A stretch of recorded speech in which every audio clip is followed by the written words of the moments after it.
முருகன் பக்தர்கள் அனைவருக்கும் அன்பு வணக்கங்கள்.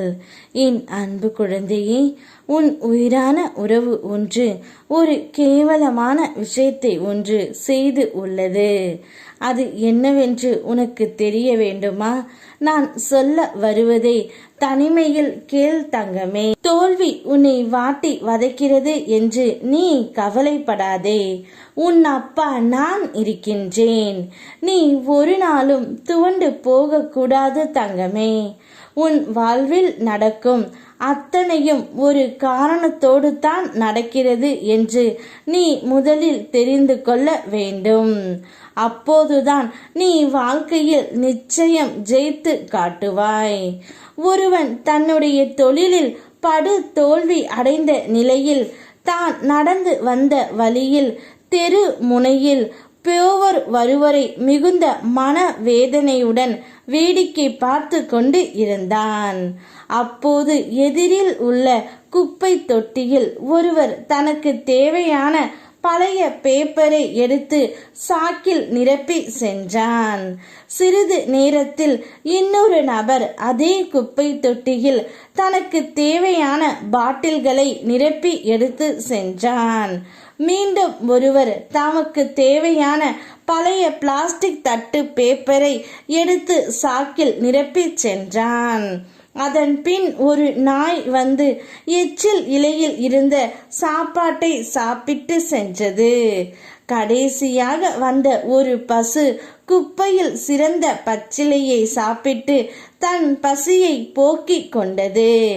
இதை பார்த்த படு தோல்வி அடைந்த அந்த நபர் கூறிய வார்த்தைகள், ஒரு சிறிய குப்பை தொட்டியில் இத்தனை பேர் பிழைத்து வாழ்கிறார்கள் என்றால் இந்த பறந்து விரிந்து கிடைக்கும் இவ்வுலகில் நாம் எப்படியெல்லாம் பிழைத்து வாழலாம் என்று தன் மனதை திடப்படுத்தி கொண்டு இனி தனக்கு தோல்வியே கிடையாது, இனி வரும் காலங்கள் பொற்காலமே, மிக பெரிய வெற்றி என தன்னம்பிக்கையுடன் தன்னுடைய பழைய தொழிலை அவன் செய்ய தொடங்கினான்.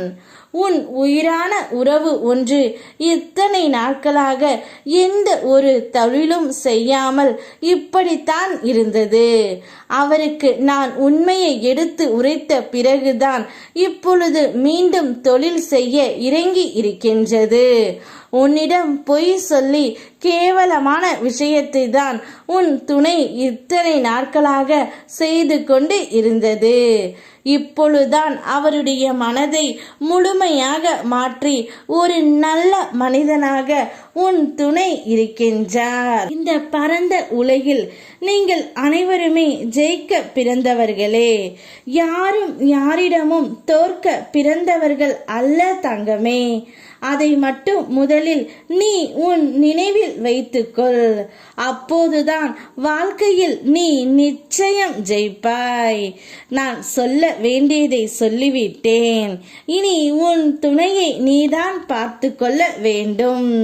இனி உன்னுடைய வாழ்க்கையில் மன உளைச்சல், துன்பம், கஷ்டம், கவலைகள் இவை அனைத்தையும் முதலில் தூக்கி எறி.